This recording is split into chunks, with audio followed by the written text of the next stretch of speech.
Alexander III dari Makedonia, atau lebih dikenal dengan sebutan Alexander Agung, adalah anak dari Raja Philip II dari Makedonia.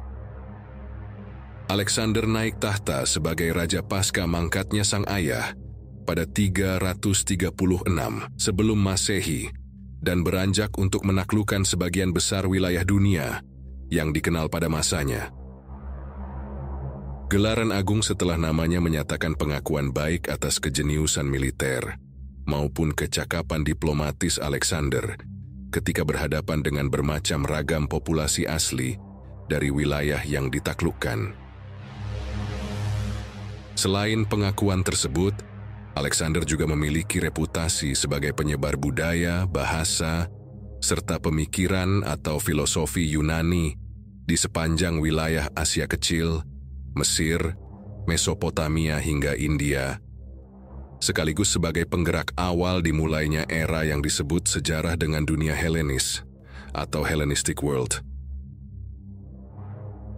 Masa kecil Alexander disibukkan dengan belajar cara bertempur dan berkuda, serta berlatih bermacam uji ketahanan tubuh seperti baris paksa atau forced marches, sebuah latihan militer dalam bentuk berjalan atau berbaris, menempuh jarak panjang sambil membawa beban berat, di bawah bimbingan Leonidas dari Epirus. Sang ayah, Raja Philip, sejak awal sudah mencita-citakan dan mengkader Alexander sebagai calon raja yang halus budi. Philip menyewa Lysimachus dari Akarnania untuk mendidik anaknya belajar membaca, menulis, dan bermain lira, sebuah alat musik tradisional Yunani berbentuk seperti harpa. Pembelajaran inilah yang memicu dan memupuk kecintaan Alexander pada membaca dan musik di sepanjang hayatnya. Pada usia 14 tahun, Alexander diperkenalkan dengan filsuf terkenal Yunani, Aristoteles, yang disewa ayahnya sebagai tutor pribadi bagi sang anak. Calon penakluk dunia ini belajar di bawah bimbingan Aristoteles selama 3 tahun. Keduanya tetap menjalin korespondensi, sekalipun Alexander disibukkan dengan kampanye militernya di kemudian hari. Di satu sisi, kuatnya pengaruh bimbingan Aristoteles tercermin dari perilaku Alexander ketika berurusan dengan berbagai bangsa yang ditaklukkannya. Yakni, pemimpin agung ini tidak pernah, bahkan untuk sekali saja, memaksa bangsa atau budaya asli, apapun yang mendiami wilayah taklukan tersebut, untuk menganut atau sekedar mengadopsi budaya Yunani. Alih-alih, Alexander hanya memperkenalkan budayanya, sama persis dengan metode Aristoteles dalam memperkenalkan ajarannya pada semua muridnya. Pada sisi lain, pengaruh didikan militer yang keras dari Leonidas terlihat dari tingginya stamina dan daya tahan tubuh Alexander serta kemahirannya berkuda. Saat baru berusia 11 atau 12 tahun, Alexander bahkan sudah berhasil menjinakkan Bucephalus, kuda yang terkenal paling liar. Namun terlepas dari seberapapun besarnya pengaruh para mentornya, Alexander sendiri tampaknya sudah ditakdirkan lekat dengan segala kebesaran dan keagungan bahkan semenjak lahir. Ini pun belum menghitung kenyataan bahwa Alexander memiliki seorang ayah sekaligus raja dengan prestasi luar biasa dan bakal banyak mendasari kesuksesan Alexander di masa mendatang. Besarnya pengaruh dari sang ayah, Alexander lebih memilih mengartikan kesuksesannya sebagai takdir ilahiyah. Dia mentahbiskan diri sebagai anak Zeus, menetapkan status setengah dewa, serta merunutkan garis keturunan hingga pada 2 pahlawan favoritnya dari masa silam, Achilles dan Hercules, sekaligus menjadikan 2 ksatria kuno tersebut teladan bagi perilakunya sendiri. Kepercayaan atas anugerah ilahiyah pada diri Alexander sebenarnya sudah ditanamkan sejak kecil oleh Olympias, ibu Alexander, yang mengisahkan kelahiran anaknya sebagai mukjizat kehamilan suci atau virgin birth. Hari kelahiran Alexander sendiri memang disertai beberapa tanda atau kejadian luar biasa seperti bintang benderang yang bersinar di langit Makedonia pada malam harinya, serta kehancuran kuil Artemis di kota Efesus. Meskipun kelahiran ajaib Alexander banyak didokumentasikan para sejarawan, hanya sedikit yang diketahui tentang masa muda Alexander, lebih dari cerita kematangan pikirannya semenjak kecil. Alexander dikatakan telah mewawancarai para duta yang berkunjung ke negaranya tentang tapal batas dan kekuatan kekaisaran Persia, para guru pribadinya, serta teman masa kanak-kanaknya. Beberapa kawan seperti Cassander, Ptolemy, dan Hephaestion bakal tetap menjadi sahabat erat sekaligus jenderal dari pasukan Alexander. Kawan lainnya, Kallisthenes, cucu ponakan Aristoteles yang datang ke istana Makedonia menemani sang filsuf, bakal menjabat sebagai sejarawan istana dan mengikuti kampanye militer Alexander dalam kapasitas sebagai ahli filsafat. Sementara itu, Hephaestion tetap menjadi teman terdekat dan terbaik di sepanjang hayat Alexander, sekaligus komandan tertinggi setingkat di bawah sang jenderal agung. Terkait masa mudanya, sejarawan Worthington mencatatkan bahwa Alexander menerima seluruh pendidikannya di rumah sebagaimana tradisi bangsa Makedonia. Kecakapan militer Alexander terbukti untuk pertama kali dalam Perang Chaironea. Sekalipun baru berusia 18 tahun, dia mampu membantu membalik situasi perang hingga menjamin kemenangan yang menentukan bagi pasukan Makedonia atas pasukan sekutu yang terdiri dari berbagai negara kota Yunani. Ketika Philip II dibunuh pada 336 sebelum Masehi, Alexander segera naik tahta, mengingat semua negara kota Yunani saat itu telah disatukan di bawah panji kekuasaan Makedonia pasca tunduknya Cheronae. Alexander bergegas melanjutkan kampanye militer yang sebelumnya telah digagas ayahnya sendiri, yaitu penaklukan kekaisaran Persia yang perkasa.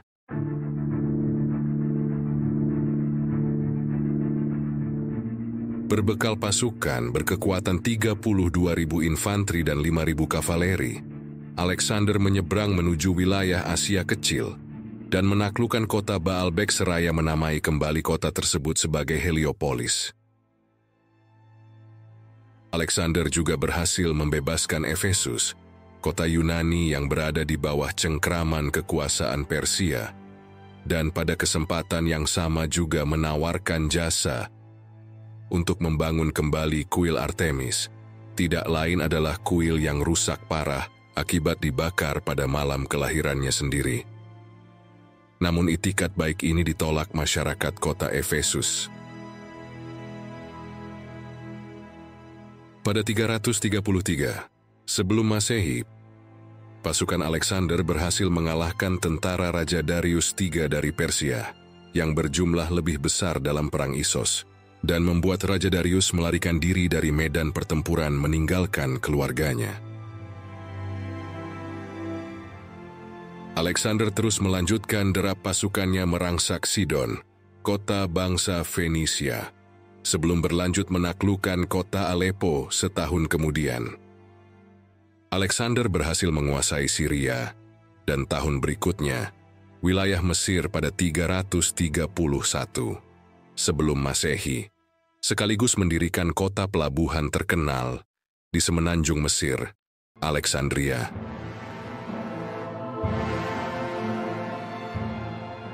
Di hadapan penujum Siwa yang mendapatkan julukan eponim, Alexander ditasbihkan sebagai putra dari dewa Zeus Amon. Pun pasca penaklukan Mesir, Alexander tidak serta-merta memaksakan gagasan terkait kebenaran, agama ataupun sekedar norma pribadinya kepada penduduk Mesir, sepanjang mereka tetap bersedia membuka jalur suplai untuk menjamin jatah ransum dan perlengkapan militer pasukannya. Kebijakan personal ini menyatakan aspek penting perihal kecakapan Alexander dalam mengatur wilayah penaklukan yang luas. Sayangnya kebijakan ini gagal diterapkan atau bisa jadi sengaja diabaikan para penerusnya. Tentu saja kebijakan yang sama ini tidak lantas berarti Alexander segan menumpas segala bentuk pemberontakan dengan bengis, atau sekedar ragu melenyapkan para pembangkang dengan kejam. Begitu rencana tata kota Alexandria tuntas digarap, Alexander meninggalkan Mesir untuk meneruskan kampanye militernya dan dengan mudah menaklukkan berbagai wilayah kerajaan Fonisia, terkecuali untuk Pulau Tyre yang memaksanya melancarkan taktik pengepungan total. Sedemikian kerasnya tekad Alexander menaklukkan Tyre, sampai-sampai dia memerintahkan bala tentaranya membangun jalur lintas dari daratan utama menuju pulau, sebagai sarana menyeberangkan mesin-mesin artileri untuk mengepung kota tersebut. Pada gilirannya, jalur lintas ini bakal terus menimbun lumpur, serta menjelaskan alasan mengapa kota Tyre tersambung menjadi satu dengan daratan utama yang saat ini menyatakan bagian dari wilayah Lebanon modern. Perihal masyarakat Tyre yang berkepala batu melawannya, Alexander membantai sebagian besar penduduk kota dan sisanya dijual sebagai budak. Kebijakan militer terkhusus kota Tyre ini merupakan contoh utama dan gamblang dari wujud kebengisan watak Alexander dalam menghadapi musuh. Pada 331 sebelum Masehi, Alexander kembali berhadapan dengan Raja Darius III di medan pertempuran wilayah Gaugamela, juga dengan jumlah pasukan Persia yang jauh lebih besar. Lagi-lagi Alexander berhasil mengalahkan Darius dengan mutlak, dan sekali lagi memaksa sang raja melarikan diri dari medan pertempuran. Pasca kekalahan ini, Raja Darius dibunuh dan menemui ajal di tangan bawahannya sendiri. Pembunuhan ini justru sangat disesalkan oleh Alexander sendiri. Jasad Raja Darius dimakamkan dengan penghormatan tertinggi serta anggota keluarganya, dan diperlakukan penuh hormat. Alexander lantas mentasbihkan diri sebagai Raja Asia, dan melanjutkan kampanye pasukannya menuju kota Akbar, Susa, yang menyerah tanpa syarat maupun perlawanan. Dari kota Susa, Alexander bergerak menuju kota Persepolis. Menurut sejarawan kuno Diodorus Siculus, pada 330 sebelum Masehi, Alexander adalah orang pertama yang mulai membakar istana pusat dan sebagian besar bangunan kota, sebagai bentuk balas dendam atas pembakaran kota Akropolis yang dilakukan Raja Xerxes. Ketika bangsa Persia menginvasi Yunani pada 480 sebelum Masehi, juga diriwayatkan bahwa tindak pembakaran ini bermula dari satu pesta minum, manakala Thais, wanita berkebangsaan Athena yang juga kekasih Jenderal Ptolemy, mencetuskan gagasan yakni akan menjadi satu aksi balas dendam yang sempurna jika kota tersebut dibakar oleh tangan-tangan para wanita. Thais dikabarkan sebagai orang kedua yang melempar obor tepat setelah Alexander melempar obornya untuk memulai membakar kota, meninggalkan Persepolis dalam purukan debu dan onggokan puing seraya membawa barang jarahan dalam jumlah tak kepalang tanggung.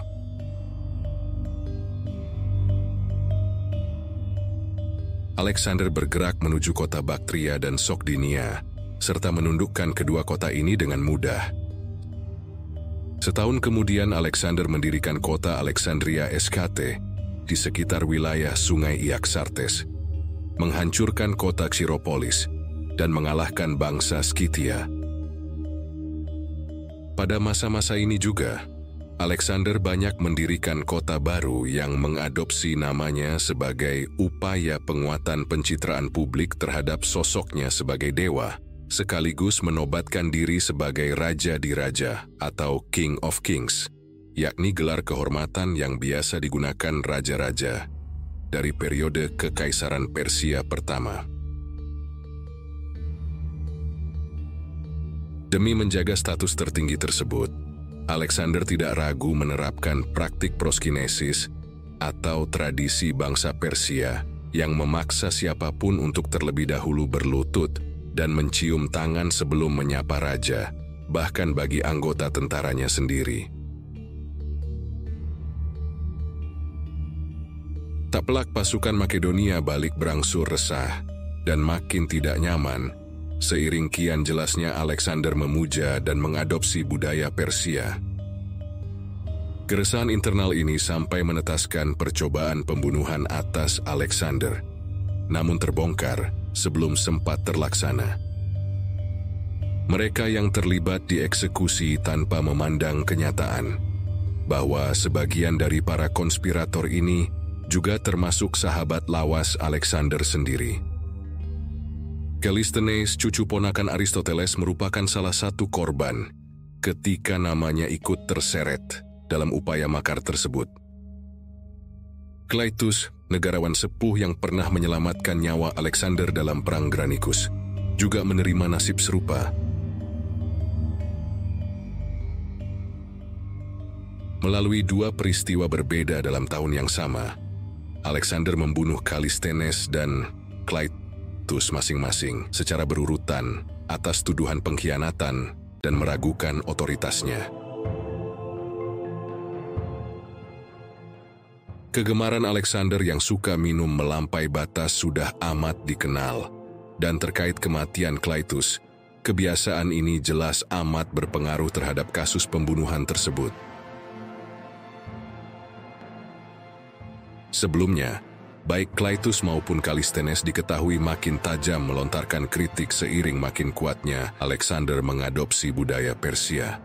Sekalipun dikenal amat cakap berdiplomasi dan menangani segala urusan terkait penduduk, bahkan penguasa dari wilayah taklukan, Alexander sama sekali tidak pernah dikenal mau berlaku ramah atau sekedar toleran menghadapi pendapat atau opini pribadi yang tidak sejalan dengan pikirannya. Parahnya, keangkuhan watak ini justru makin menjadi-jadi saat Alexander dalam kondisi terpengaruh minuman.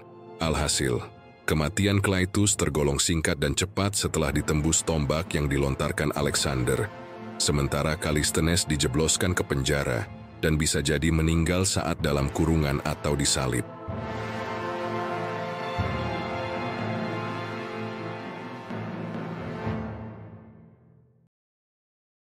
Pada 327 sebelum Masehi, setelah mengamankan wilayah Persia di bawah kendali tangannya, serta baru saja menikahi bangsawan wanita dari Baktria bernama Roxana, Alexander mengalihkan fokus ekspansi militernya ke wilayah India. Mendengar kabar tentang sepak terjang Jenderal Agung Makedonia ini sebelumnya, Raja Omphis dari Taxila, India, memutuskan untuk menyerah dan mengakui otoritas Alexander tanpa perlawanan, namun tidak bagi dua suku lain, yakni Aspasioi dan Asakenoi yang bersikukuh melawan.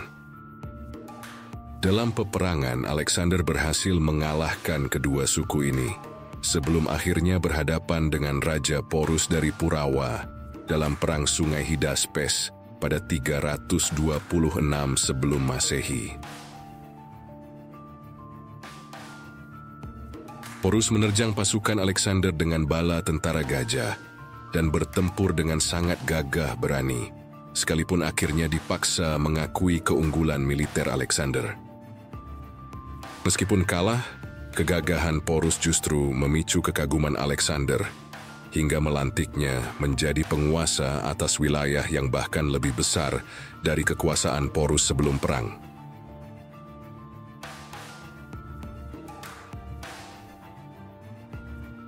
Kuda sakti Bucephalus juga menemui ajal dalam perang ini, dan Alexander memberi nama Bucephala pada satu dari dua kota yang didirikannya sebagai penghormatan abadi atas jasa kuda tersebut.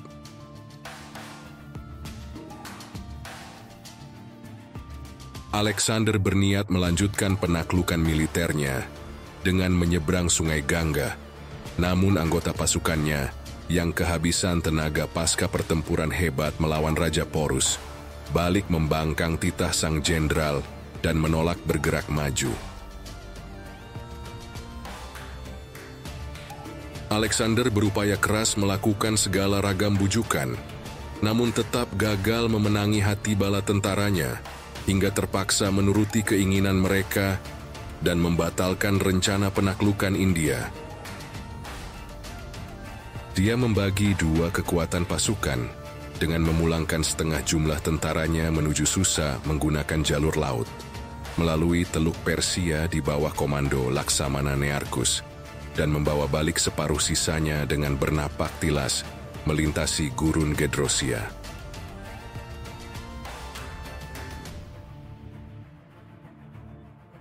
Alasan utama pembagian pasukan ini belum diketahui dan masih menjadi perdebatan para sejarawan hingga saat ini. Jelasnya, sekalipun telah mengurungkan niat menaklukkan India, Alexander tetap mengambil jeda untuk bertempur dan menaklukkan berbagai suku yang melawan di sepanjang rute menuju Susa.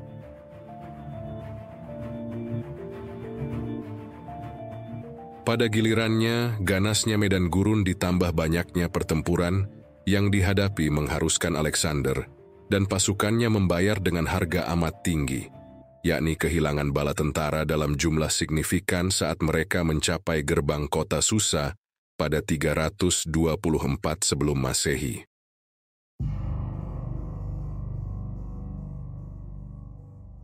Sekembalinya dari medan laga, Alexander mendapati banyak satrap atau pejabat wilayah setingkat gubernur yang didapuk memegang tampuk kepemimpinan, balik menyalahgunakan kekuasaan mereka.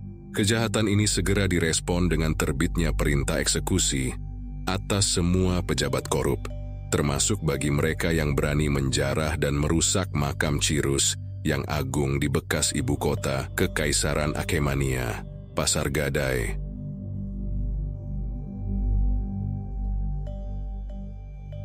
Alexander juga menitahkan restorasi makam dan ibu kota kuno tersebut, seraya mengambil berbagai kebijakan untuk mengambil hati, sekaligus mempersatukan tentaranya dengan penduduk asli guna memadukan kebudayaan Persia dan Makedonia.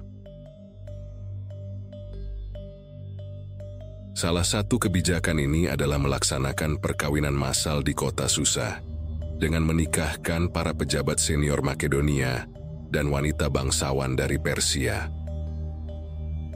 Lagi-lagi banyak anggota pasukannya keberatan atas penyatuan budaya ini dan berangsur mengkritisi cara berbusana dan berperilaku ala tradisi Persia yang telah diadopsi Alexander secara pribadi sejak 329 sebelum Masehi. Mereka bahkan menolak pemberian promosi militer pada bangsa Persia yang membawahi bangsa Makedonia, termasuk perintah Alexander sendiri untuk menggabungkan unit ketentaraan dari kedua bangsa tersebut. Alih-alih peduli dengan keberatan ini, Alexander justru melantik bangsa Persia dan memberikan mereka posisi penting dalam kemiliteran, bahkan menganugerahkan pangkat dan gelar tradisional bangsa Makedonia kepada tentara Persia. Alhasil, kekukuhan sikap Alexander berhasil membuat gentar pasukan Makedonia hingga kembali bersedia menuruti keinginan pimpinannya. Sebagai itikad baik sekaligus balas jasa atas kepatuhan ini, Alexander mengembalikan pangkat dan gelar tradisional pada tentara Makedonia, seraya menitahkan pesta komunal besar-besaran untuk makan dan minum bersama semua anggota pasukannya. Juga pada saat yang sama, Alexander telah menganulir kebiasaan proskinesis atas dalih keberatan para pasukannya, namun tetap melihat dirinya lebih sebagai raja Persia ketimbang Makedonia.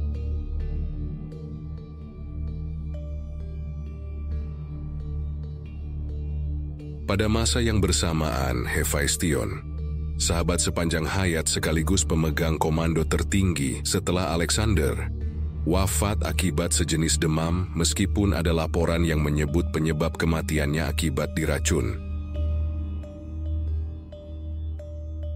Apapun musababnya, tak satu pun sejarawan bersilang pendapat perihal duka cita mendalam yang dirasakan Alexander akibat kepergian sahabatnya. Sejarawan Plutark bahkan menyatakan Alexander membantai bangsa Kosaea di kota tetangga sebagai simbol sesaji bagi kawannya. Sejarawan lain mencatatkan Alexander menitahkan agar para tabib yang merawat Hephaestion dieksekusi karena gagal menyelamatkan nyawa sahabatnya. Semua surai dan ekor kuda juga dipotong sebagai simbol pernyataan duka. Alexander pun menolak untuk melantik atau sekedar mencari pengganti Hephaestion dalam posisinya sebagai komandan tertinggi unit kavaleri. Alexander meninggalkan makan dan minum seraya, menyatakan masa berkabung bagi seluruh wilayah kekaisarannya, sekaligus menyelenggarakan upacara pemakaman sahabatnya melalui prosesi yang hanya pantas diberlakukan bagi para raja.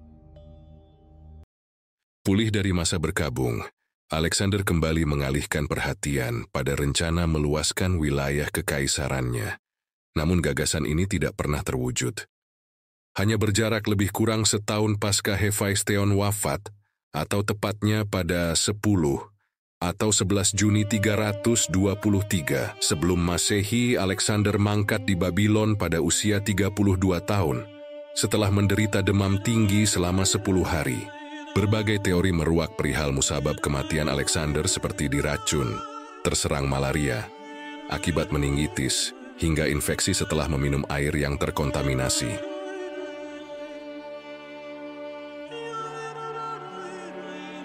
Sejarawan Plutark mencatatkan bahwa 14 hari sebelum mangkat, Alexander menjamu laksamana armadanya, Nearchus beserta teman lainnya, Medius dari Larissa, dalam satu pesta minum berkelarutan sebelum terserang demam tinggi yang membuatnya gagal pulih kembali. Ketika ditanya calon penggantinya, Alexander hanya berujar yang terkuat, sebuah jawaban pendek yang bakal memecah kekaisarannya menjadi beberapa wilayah masing-masing di bawah kuasa 4 jenderalnya, yang dikenal sebagai diadochi atau para pewaris, yaitu Cassander, Ptolemy, Antigonus, dan Seleucus.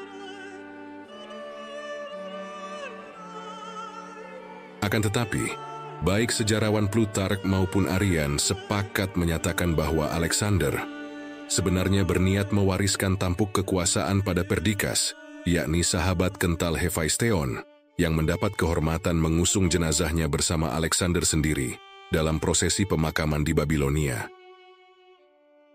Selain itu, Perdikas juga dikenal sebagai teman dekat sekaligus pengawal pribadi dan rekan militer Alexander dalam unit kavaleri.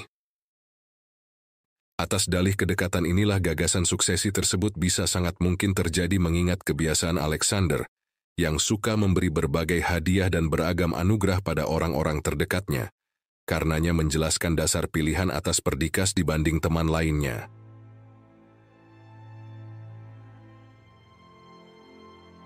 Pada kenyataannya, sebisa apapun suksesi ini dimungkinkan, sejarah sendiri menyaksikan bahwa semua jenderal bawahan Alexander mengabaikan niatan atau bahkan titah tersebut, dan Perdikas sendiri dibunuh berselang sekitar 2 tahun pasca wafatnya sang jenderal agung.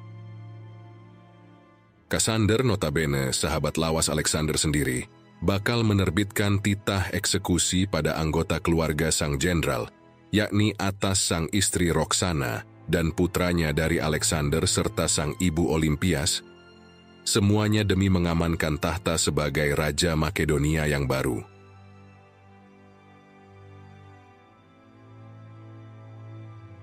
Ptolemy I mencuri jenazah Alexander di tengah perjalanan menuju Makedonia dan secara diam-diam menguburkan jasadnya di Mesir dengan harapan memenuhi ramalan yang menyebut bahwa tanah tempat jenazah bersemayam akan menjadi makmur dan tak terkalahkan.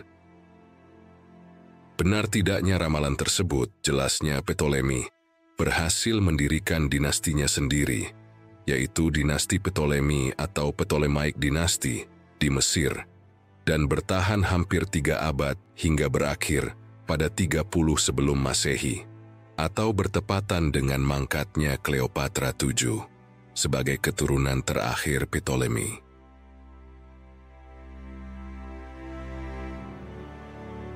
Sementara itu, Seleukus berhasil membangun Kekaisaran Seleusi, yang terdiri atas wilayah Mesopotamia, Anatolia, dan sebagian India. Dia juga menjadi diadoki terakhir yang bersintas pasca berakhirnya 40 tahun perang berkepanjangan antar para pewaris dan keturunan mereka, serta bakal dikenal sejarah dengan julukan Seleukus I Nikator, yang artinya tak terkalahkan atau the unconquered. Sekalipun tidak ada dari keempat pewaris yang memiliki kecerdasan, kejelian, serta kejeniusan militer setingkat Alexander, mereka mampu mendirikan dinasti masing-masing dan, dengan beberapa pengecualian, akan memerintah wilayahnya sendiri-sendiri hingga masa kedatangan bangsa Roma. Pada gilirannya, pengaruh para pewaris atas wilayah masing-masing akan menggiring terciptanya sebuah kurun sejarah yang disebut para pakar dengan nama periode Hellenic, Hellenistic Period, yakni era yang merefleksikan beragam bentuk akulturasi, baik pemikiran maupun tradisi Yunani terhadap apapun dan dimanapun populasi asli berada. Berdasar risalah Diodorus Siculus, terwujudnya kekaisaran tunggal yang menyatukan semua bekas musuhnya memang dicanangkan sebagai salah satu syarat mutlak bagi pewaris resmi Alexander. Karenanya, berbagai bangsa dari Timur Dekat didorong untuk menikah dengan bangsa lain dari Eropa, atau sebaliknya, guna menciptakan sebuah budaya baru yang dianut semua pihak. Dengan demikian, sekalipun para diadoki gagal dalam mewujudkan cita-cita Alexander secara damai, program Helenisasi yang dijalankan kekaisaran mereka tetap memberikan kontribusi pada tercapainya impian Sang Jenderal Agung atas satu budaya manunggal atau cultural unity, meskipun kemanunggalan tersebut tidak sepenuhnya bisa terwujud.